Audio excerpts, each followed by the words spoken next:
কুরআনি মা হুয়া শিফাউ ওয়া রাহমাতুল লিল মুমিনিন, আমি আল্লাহ তাআলা এই কোরআনের ভিতরে মুমিনদের জন্য শেফা এবং রহমত রেখেছি। আল্লাহ পাক রব্বুল আলামিন মুমিনদের জন্য এই কোরআনটাকে শেফা স্বরূপ, রহমত স্বরূপ নাজিল করে দিয়েছেন। সুতরাং সূরা ফাতিহার ভিতরে শেফা রয়েছে। সূরা ফাতিহার ভিতরে কিন্তু শিফা মিন কুল্লি দা, সকল রোগের ওষুধ আছে। সূরা ফাতিহাকে বলা হয় উম্মুল কোরআন, কোরআনের মা বলা হয়। সুবহানাল্লাহ বিহামদি। অর্থাৎ কোরআনের ভিতরে যা কিছু আছে তার মূল সারাংশ আল্লাহ তাআলা সূরাতুল ফাতিহার ভিতরে ঢুকিয়ে দিয়েছেন।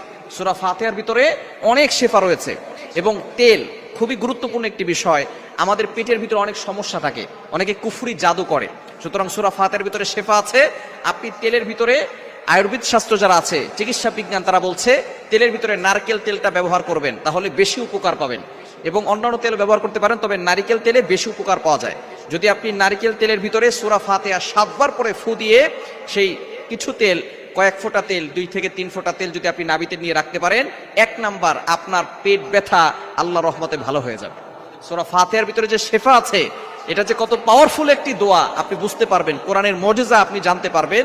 ইয়াকিনের সাথে, বিশ্বাসের সাথে আপনি আমল করে দেখবেন যে সূরা ফাতিহা 7 বার পরে আউযুবিল্লাহ বিসমিল্লাহ সহকারে 7 বার পরে তেলে ফু দিবেন, ওই তেলটা নাভিতে রেখে ঘুমাবেন, দেখবেন আপনার পেট ব্যথা থাকলে পেট ব্যথা ভালো হয়ে যাবে। শুধু তাই নয়, আপনার নাভিতে যে ময়লা আছে, ময়লাগুলো বের হয়ে যাবে এবং আপনার হজম শক্তি বৃদ্ধি পাবে।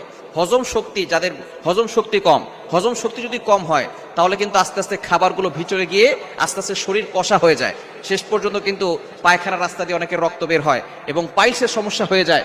পরবর্তী সময় অপারেশন ছাড়া কিন্তু কোনো উপায় থাকে না। এজন্য হজম শক্তি যাদের কম, এই তেলটা যদি পানিতে সূরা ফাতিহা পড়ে 7 বার পরে তেলে ফু দিয়ে সেটা যদি নাভিতে রাখা হয়, এভাবে ঘুমালে দেখবেন আপনার হজম শক্তি বৃদ্ধি পাবে। সুতরাং পেটের ব্যথা দূর হবে, ময়লা দূর হবে, হজম শক্তি বৃদ্ধি পাবে। শুধু তাই নয়, আল্লাহ পাক রব্বুল আলামিন আরো বড় ধরনের রোগ থেকে আপনাকে হেফাজত করবেন। এজন্য এই সূরা ফাতিহার ভিতরে শেফা রয়েছে, এটা পড়ে আপনি ফু দিয়ে আপনি এভাবে আমল করে কয়েকদিনের ভিতরে আপনি ফলাফল পেতে পারবেন। সূরা ফাতিহার ভিতরে অনেক শেফা রয়েছে। নবীজি সাল্লাল্লাহু আলাইহি ওয়াসাল্লাম নিজে জানিয়ে দিয়েছেন